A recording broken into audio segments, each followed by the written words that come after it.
그러니까 지나간 얘기만 하는 게 아니라 그를 통해서 이번 분기에는 어떤 기업들이 좋아질 수 있을까에 대한 고민도 같이 있을 거라고 생각을 합니다.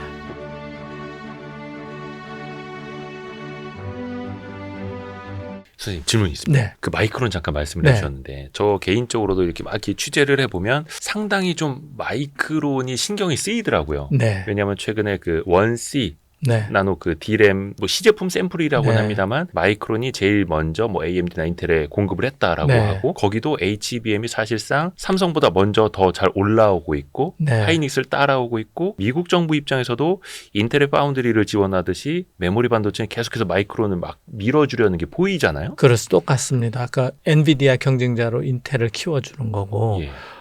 그 다음에 우리 삼성, SK 하이닉스를 견제하기 위해서 마이크론을 이제 물량을 몰아주는 거죠. 조금 성적표가 덜 나오더라도. 그래서 이게 뭐 아직까지 모르겠습니다. 음모론인지 정설일지는 모르겠습니다만 삼성전자 퀄테스트보다 마이크론이 먼저다. 그쪽이 뭐 후공정도 그렇고 네. 기술적으로 잘하는 건지는 모르겠습니다만 우리는 굉장히 이제 안심할 수 없는 상황. 예, 그렇습니다. 그래서 우리가 패권으로 가야 되는 거죠. 예, 우리가 HBM4에서 확실한 우위를 갖지 않으면 그 이후도 장담할 수 없다 이런 생각이 듭니다. 왜냐하면 약간 성적이 떨어지더라도 네. 그쪽 그 마이크론 거를 뽑아서 쓰면 되는 거니까요. 미국에서는. 네, 대체 제품이 있으면 그러니까 그 마이크론보다 확실하게 더 성능이 잘 나오도록 해야 됩니다. 근데 이제 어려운 점이 뭐가 있냐면 HBM4부터는 예. HBM4의 베이스 다이라고 있는데요. 메모리 맨 밑층 아래층에 네. 이제 일종의 상가가 있는 거죠. 백화점 옆 건물에 가기 전에 그 로직 거기서 다이라고 이제 하는. 예, 로직 다이에서 이제 예. 근데 거기에 기능을 자꾸 집어넣는 거예요. 예. 명품 상가가 들어오고 식당이 들어오고 피트니스가 자꾸 들어오는 거예요. 그러니까 이제 백화점 갈 필요 없는데 네. 우리가 그걸 설계해 본 경험이 없는 거예요. 그러니까 삼성은 자체의 설계팀으로 그걸 하고 있을 겁니다. 네. 그다음에 자체 파운드리를 또 활용을 해요.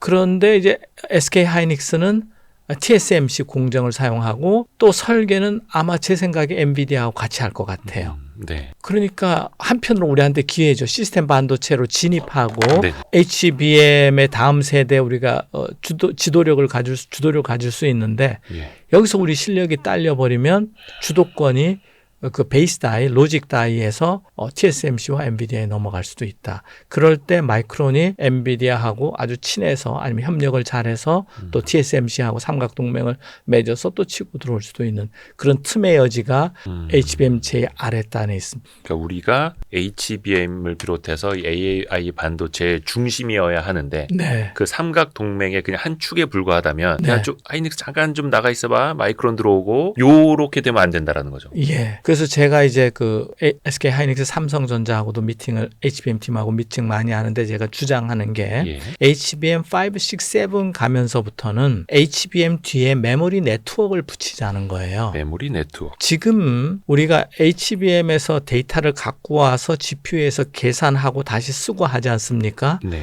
근데 처음 HBM에 데이터를 넣어줘야 될 거 아니에요. 어허. 그거는 누가 넣어주냐면 네트워크를 타고 와서 CPU를 거쳐서 GPU를 거쳐서 이 HBM에다가 저장을 합니다. 그게 또 시간이 걸리는 거거든요. 네네네. 그런 구조를 갖고 있는 이유는 CPU가 중심으로 이 컴퓨터가 만들어져 있고 그렇게 주도적으로 돼 있기 때문에 그렇습니다.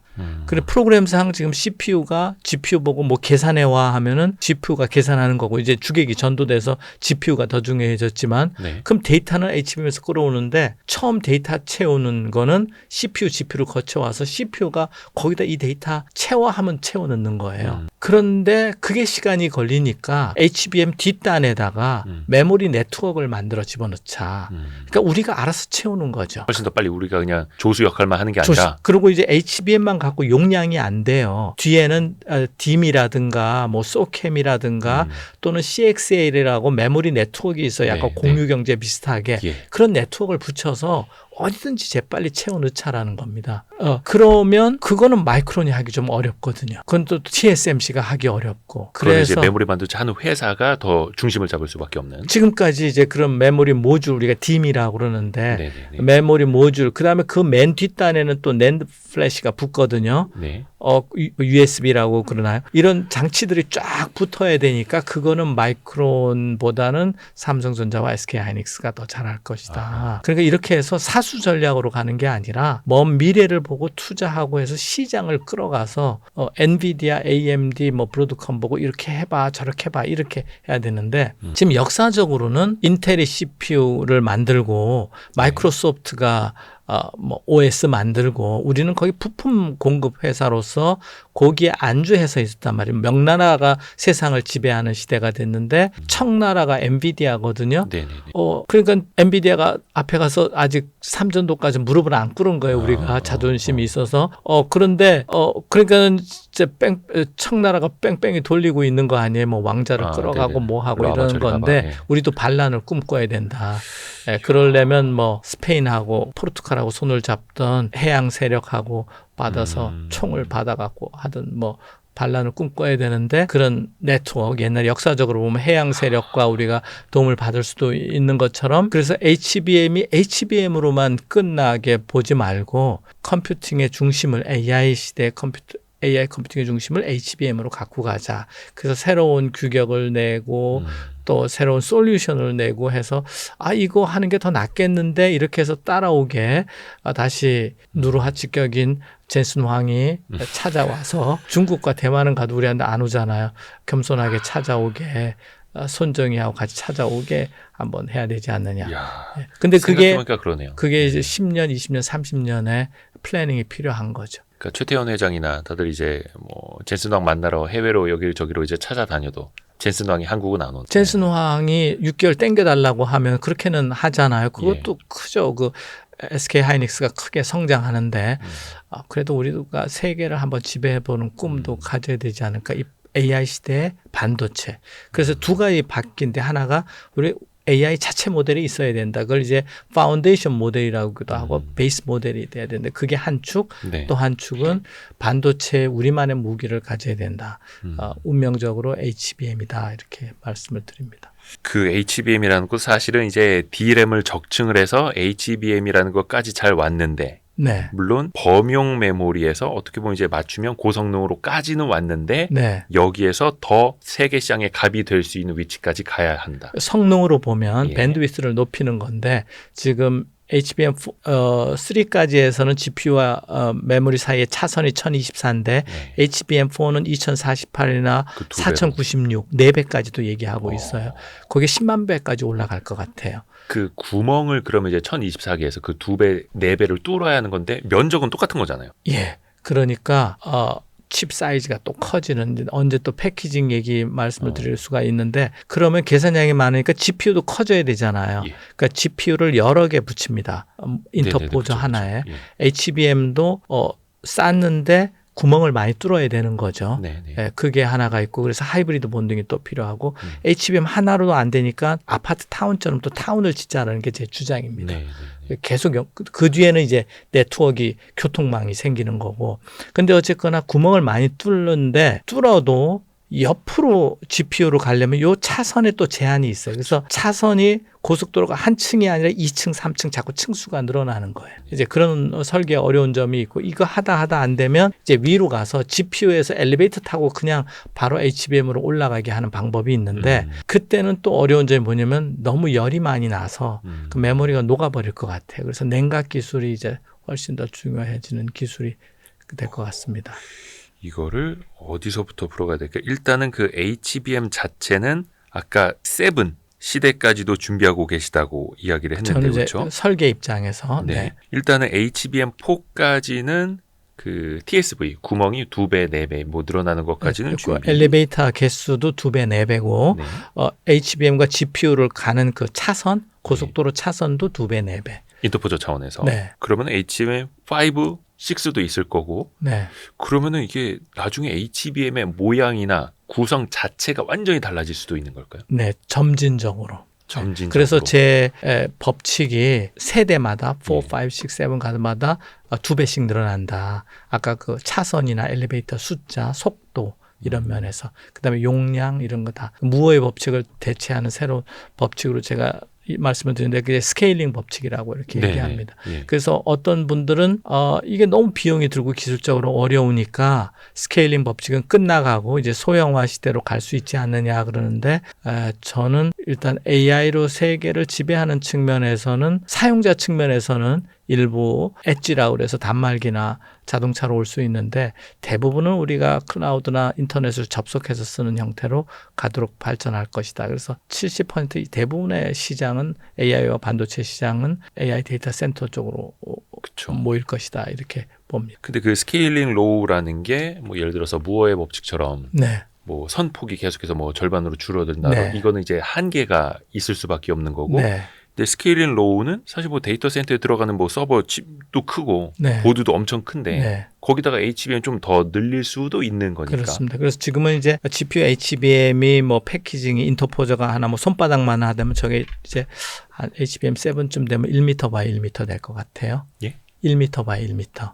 그 보드 하나가요? 네. 그만해진다고? 네, 네. 근데 이제 거기서 너무 열이 나니까 아까도 말씀드렸던 냉각 기술을 확보하느냐 이제 이런 어려운 점이 있을 것 같습니다. 이제 아까 그런 1m by 1m 보드를 한 100장 쌓고 120장, 160장 쌓으면 그게 AI 슈퍼컴퓨터가 되지 않을까 싶습니다. 그 얼마 전에 젠슨 왕이 CES에서 마치 그 캡틴 아메리카 방패처럼 들고 그게 나온 그 게 제 생각하고 똑같습니다. 그건 실물은 아니고 모조품이긴 한데 네네네. 그게 이제 보이지 않게 자기 생각이 거기 슬쩍 드러난 건데 그런 면에서 제 생각하고 비슷한 거죠. 그럼 그 안에 들어가는 HBM도 훨씬 커지고 많아지고. 예, 아파트 타운 같이 지금은 아파트 한 층 뭐 주상복합 이런 개념인데 아파트 타운이 되지 않을까 이렇게 생각합니다. 아파트 나홀로 한 동짜리 아파트가 아니라 예. 막 10개 동, 근데 20개 이제 동. 그 냉각을 시켜야 되니까 강변에 세워야 될 것 같아. 그러면 또 뭐 리버뷰 또 얘기가 나오고 그래서 거기가 한강 뷰 아파트가 비싼 해운- 거랑 똑같은 거네요. 해운대 뷰가 또 있으니까 사람들이 안 갈까 봐. 근데 일단은 한강 뷰처럼 또 그렇게 냉각 기술이 또 중요하니 한강만 있는 게 아니라 대청호도 있고요. 금강도 있고 대전도 살기 좋습니다. 특히 5월이나 4월에 그 네. 벚꽃 피고 이럴 때 꼭 오셔야 됩니다. 어디로요? 대전. 대전으로? 대청호, 계룡산 이런데 그래야 사람들이 자꾸 좀 흩어질 것 같습니다. 한강만 있는 게 아니라 이렇게. 근데 이게 되게 중요한 지점 말씀에 이렇게 발열 때문에 네. 계속 강조해 주시는 거잖아요. 네. 그래서 지난번에 나오셨을 때도 그 쿨링 시스템, 그러니까 네. 쿨링을 잘하는 기업이 패권을 잡을 수도 있다. 그 말씀해 주셨고. 한 HBM5, 6, 7 되면서부터는 그렇죠. 지금도 뭐 삼성전자 이거 퀄 테스트 잘 안 되는 게 이제 발열 때문이라는 이야기 많이 나오는데. 그렇습니다. 예. 그러면 앞에서도 GPU 위에다가 HBM을 그냥 얹어버릴 수도 있다는 말씀이죠. 이게 네. 나중에 녹아버릴 수도 있다. 네. 근데 예, 그러니까. 쿨링이 잘 된다면 예를 들어서 그래서 액침 이제- 냉각까지 간다면 예. 그래서 여러 가지 방법이 있는데 이제 액침 냉각수에 집어넣는 방법이 있고 네. 또 하나는 컴퓨터 전체를 액체 질소에다가 집어넣을 수도 있고요. 또 하나는 반도체 안에 구멍을 뚫어서 물이나 냉각수를 통과시키는 방법도 충분히 생각해 봐야 될 것 같습니다. 반도체를 둘러싼 냉각이 아니라 그 안으로 통과하게. 왜냐면 핫스팟이라고 해서 특정 부분이 반도체가 이제 GPU가 있으면 특정 부분이 엄청 그 에너지 소모가 막 이제 이게 동작을 할 때 전체가 다 뜨거워지는 게 아니라 특정 부분이 좀 뜨거워지거든요. HBM하고 데이터를 주고받는다면 그 부분 아니면 뭐 행렬 계산하면 행렬 계산 부분. 그래서 그런 부분에 구멍을 뚫어서 물을 통과시키는 방법밖에 없지 않느냐 이렇게 싶은데 저도 이제 기계공학의 가장 어려운 부분이 유체역학인데 예. 제가 그래서 이제 제가 카이스트 교수로서 가장 좋은 점 하나가 그 우수한 학생들하고 일하는 거예요. 그래서 모르면 학생들한테 물어보면 돼요. 그럼 공부해서 가르쳐 주는데 네. 그 학생들은 그 오해를 하죠. 교수가 다 알고 질문하는 줄 알고 꼭 그런 건 아닌데 근데 공부 잘 됩니다. 근데 저도 조금 이제 도움도 주고 기획과 학생을 제가 이제 석박사로 받아서 얼마 전에 이제 박사학위를 받았는데 네. 이제 구멍이 너무 작으면 물이 잘 통과하지 않더라고요. 그러니까 압력을 세게 줘야 되는 거예요. 그렇죠. 뭐 예를 들어 유막 현상 같은 게 있을 수도 있고 예. 그 반도체라고 해봐야 진짜 손톱만한 거에다가 예. 구멍을 뚫어서 그다음에 이제 그런 유지가. 물이 그냥 일반 물이 아니라 부식이 안 되고 그렇죠. 뭐 전기도 안 통하고 이래야 되니까 또 점성을 가지고 이래서 그러니까 물을 통과를 시키되 그래서 저는 아래 위로 엘리베이터처럼 못하고 웨이퍼 아래 옆으로 고속 물을 통과시키면 어떤가? 지금 이제 PCB나 기판이 있는데 네네네. 기판을 에다가 물을 통과시켜야 되지 않느냐? 어떻게 하여튼 뭐 자연 현상이 그렇습니다. 그 방법밖에 없지 않느냐? 그래서 기계공학이 다시 중요한 시대로 올 것 같은데 이제 그런 분야가 어려운 게 기계공학도 알아요, 유체역학도 알면서 반도체도 알아야 되고 또 그런 어려운 점이 있습니다. 그러니까 그 열을 관리하는 게 정말 중요한데 어떻게 해서든 그 안이 됐든 옆이 됐든 위가 됐든 뭔가 유체를 통과시켜서 열을 잡아야 한다라는 게 지금 지상 과제인 예, 이제 거고요. 열을 비열이 높은 액체에다가 전달하고 또 그 액체는 어딘가 가서 열 교환기를 통해서 대기하고 열 교환을 통해서 다시 식힌 다음에 다시 또 돌아와야 되는 거죠. 그러니까 지금 그 하이닉스에서 쓰는 그 HBM 적층 방법에도 그 MUF 네. 버프 방식 그게 네. 이제 그 중간중간에 몰드가 들어가는 건데 그거 덕분에 조금 열 방출이 좀 쉽다? 뭐 요렇게 좀 알려 있잖아요. 예. 그래서 제가 그분들하고도 이야기를 할 기회가 있었는데 네. 예의상 자세하게 이제 영업 비밀까지는 못 여쭤보는데 일부러 HBM과 HBM을 쌌는데 요 중간에 물질을 채우는데 유기물을 걸로 생각을 네. 하는데 일본 회사 거랍니다. 나믹스. 예. 그런데 그 안에다가 파티클을 집었습니다. 세라믹 파티클이나 금속 일부러. 왜냐면 유기물은 열 전도율이 떨어지거든요. 그게 막 치약같이 막 이렇게 짜서 넣는 뭐 이런 거면. 예. 근데 근데 그거는 열을 잘 못 통과하니까 세라믹이나 금속 분말을 집어넣는답니다. 예를 들면 치약 같은 거 안에 알갱이가 들어있는. 예. 그런데 그 알갱이를 아주 일정하게 만들어야 되는 거 아니에요. 어떤 거 큰 거 있으면 거기가 길을 탁 막아버릴 거 아니에요. HBM 전체 골고루 퍼져야 되는데 네네네. 그러니까 그 분말 가루를 아주 유니폼하게 일정한 크기로 유지하는 거 그게 수 마이크론 단위일 거라고 저는 생각합니다. 그 두께가 네네네. 그 채우는 두께가 뭐 10마이크론 미만이라고 가정하면 그런 마이크로미터 단위의 분말 가루가 있어야 거기 골고루 퍼질 거 아니겠습니까? 네네. 그 기술이 결국 일본에 있는 거죠. 그러게 그거를 다른 회사들은 못 한다고 하더라고요. 네. 일본이 강한 이유 중에 하나입니다. 근데 어찌됐든 간에 하이닉스는 그 기술을 참 잘 찾은 거고. 찾고 그렇죠. 윗사람들하고 싸워서 그걸 채택시켰다고 그래요. 싸워서 채택시킨 거예요. 예, 자세한 얘기 뭐 말씀드리면 그런 문화가 이제 하이닉스는 받아들여주는 용인하는 문화가 있었던 것 같습니다. 과장급인가 뭐가 막 거의 싸웠대나. 이걸로 해야 됩니다. 근데 네가 책임질 거야. 이걸로 해야 됩니다. 그렇게 해서 예, MR 버프 방식으로. 예, 그거보다 더 심하게 한 것 같은데. 그런가요? 예, 근데 그게 통하는 문화였다. 안 하이닉스. 잘랐고 채택했잖아. 대단합니다. 그러니까 뭐 세계 1위 기업이 이제 되는 그러니까 거죠. 그 SK 하이닉스가 굉장히 어려운 그 기간을 거쳐서 여기서 왔어요. 그렇죠, 한때 그렇죠. 중국에 팔린다는 얘기도 있었잖아요. 옛날에 맨날 채권단이 공동 관리하면서 이거 뭐 예, 누구 가져가라고 그때부터 그냥 성장한 끈끈한 예. 애사심, 자기가 주인이라는 생각, 예, 그 과장이나 대리조차도 그래서 의사결정 구조, 문화도 되게 중요한 거고요. 근데 이게 이제 HBM이 교수님이 보시기에는 네. 지금 뭐 12단 그다음에 HBM4 뭐 16단까지 네. 준비한다고 하는데 네, 몇 단까지 혹시 저는 뭐 16단에서 32단. 이제 왜 그 단수가 많이 못 올라가느냐면요. 옆에 GPU하고 높이를 맞춰요. GPU가 아마 500마이크론인가 700마이크론 정도 됩니다. 네. 그 뒤에다가 히싱크라고 열방출기를 갖다 붙여요. 그런데 HBM이 더 높아지면 높이를 못 맞추는 거예요. 그것도 저는 바꾸고 싶어요. 그러면 GPU는 낮은 데서 하고 더 옆 건물 높이 갈 수 있는데 고도 제한이 있는 거예요. 그런데 근데 이제 제한. 잠실 롯데 지나갈 때 보면은 고도 제한 높여서 그 그쵸, 건물 그쵸, 지어도 요즘 그래서 롯데가 좀 어려운 것 같은데 제가 요즘 유튜브 너무 나온다고 이렇게 네. 그런데 뭐 아니, 이런 비유가 되게 찰집니다. 이렇게 해야지 그 기억에 딱 남거든요. 네. 그래서 한강변에도 너무 높이 짓는데 예, 그런 위험성 어쨌거나 그거를 바꾸려면 냉각 구조를 바꿔야 되잖아요.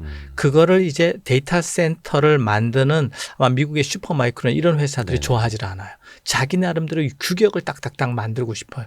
보드 한 장의 높이, 거기에 들어가는 냉각 구조까지.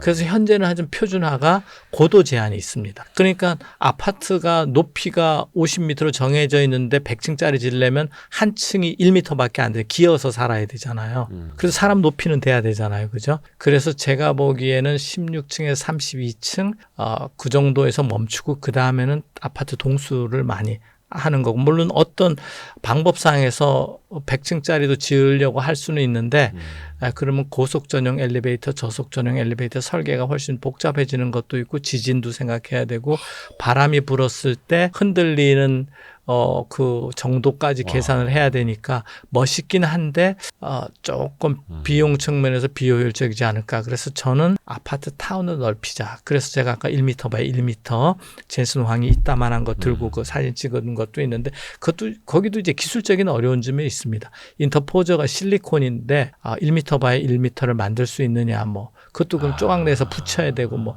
그래서 이제 글래스를 하자 이런 얘기도 나오는 겁니다. 그죠. 유리기판 더 크게 만들 수 있으니까. 유리기판을 텔레비전 만들면서 그렇죠. 크게 만들어 봤으니까. TV처럼. 예. 그래서 크기 때문에 이야기 나오는 거였어요. 왜 그 유리기판 지금 미래기술 많이 이제 주목하시는 분들은 어떻게 보면 이제 냉각에서도 유리하고 뭐 여러 가지 이제 이야기를 하는데 일단 크기부터 유리해진다. 유리가. 네. 제가 오늘 너무 기술 얘기 많이 해서 너무 다음에 안 들어오실 것 같은. 너무 재밌습니다. 이러지 말 아까 저 사전 미팅에서는 기술 얘기 너무 하지 마시라고. 그랬나요? 아니 근데 Y3 구독자분들이 이런 거 되게 좋아하세요. 근데 제가 이제 조금 전에 말씀드린 거는 네. 글래스의 장점을 얘기한 거죠. 단점도 다 같이 있죠. 잘 깨지고. 구멍 뚫기 어렵고. 그러니까 그걸 이제 TSV가 TGV라고 네. 트루 글래스 비아 네. 라고 하는데 그거를 누구는 무슨 펨토초 뭐 레이저로 뚫느니 뭐 하는데 아직까지 그게 펨토체 레이저까지 아세요? 그냥 그 박수. 주어드는 겁니다. 펨토가 10의 마이너스 몇 승이에요? 자, 그래서 글래스 많이 공부하셨네요. 네. 그런데 하여튼 요즘에 또 화제입니다. 그래서 제가 이제 그런 주제를 잡는 건 조금 어려운 게 너무 양자 컴퓨팅하고 많은 건 알고 있지만 너무 주식시장이 뜨거워서 여러분들 다치실까 봐. 예.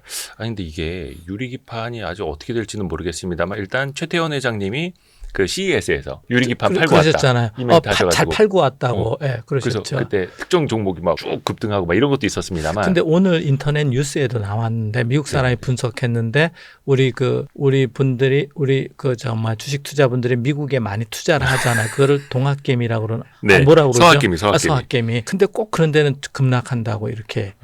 그래서 한국 분들이 좀 이상하시다고 그런 건데 너무 또 막 레버리지 투자하시고 막 이러니까 너무 이렇게 유행을 따라가는데 여러 가지 측면이 다 있습니다. 사실 종합적으로 판단하기는 누구도 어려운 건 사실인데 의외로 소문 많이 나는 거에 먹을 게 없다. 아니 다 먹을 건 있는데 하여튼 좀 과대된 게 많아서. 그러니까 어떻게 보면은 그러니까 주식시장의 속성은 그런 것 같아요. 이게 현실이 될 때는 별로 이렇게 큰 움직임이 없는데 먼 미래에 희미한 꿈일 때 그때 더 막 환호하는 게 있더라고요. 그게 이제 어떻게 보면 행복지수와도 관계가 있고 우리가 다 그렇게 살긴 하는 건데 너무 과하게는 하지 말아 주셨으면. 오늘 나온 얘기 중에 전반부는 하여튼 과하게는 하지 마시고. 아니 근데 이게 참 유리기판을 그래서 많은 기업들이 뭐 어디는 장비도 만들고 테스트도 해보고 구멍 뚫는 것도 시도해보고 하기는 하는데 일단은 대형화하기에는 좀 유리한 면은 있는데 그래서 대형화하는 측면이 하나가 있고요. AI 슈퍼컴퓨터가 되면 그게 HBM이든 GPU든 대형화되고 개수가 늘어가는 게 한 축이고 그 다음에는 이제 위로 쌓는 게 한 축이고 그렇습니다. 그래서 여러분들이 쌓는 쪽에 일단 더 많이 투자를 하시고 넓히는 거는 조금 천천히 하시면 어떤가 이렇게 싶어요. 쌓는 쪽이 이제 언더필이라든가 스태킹, 하이브리드 본딩 이런 쪽. 그 다음에 저희가 이제 HBM을 하니까 전 세계에서 저희 연구실에 컨택이 와요. 전 세계 리딩 기업들이 로드맵 같이 짜자고. 그래 거기서 보면 장비, 재료, 테스트도 해야 되거든요. 그 다음에 리토그래피 아까 1m 바이 1m도 리토를 해야 되잖아요. 그래서 많은 그래서 붙이고 쌓고 하는데 조금 더 집중하시고 넓히는 쪽은 아직 먼 미래다. 멀긴 한데 조금 조심스럽게 한번 같이 연구해보자 이런 제안을 드리고 싶습니다. 어떤 말씀인지 아마 다들 이해하셨을 겁니다. 지나간 얘기만 하는 게 아니라 그를 통해서 이번 분기에는 어떤 기업들이 좋아질 수 있을까에 대한 고민도 같이 있을 거라고 생각을 합니다.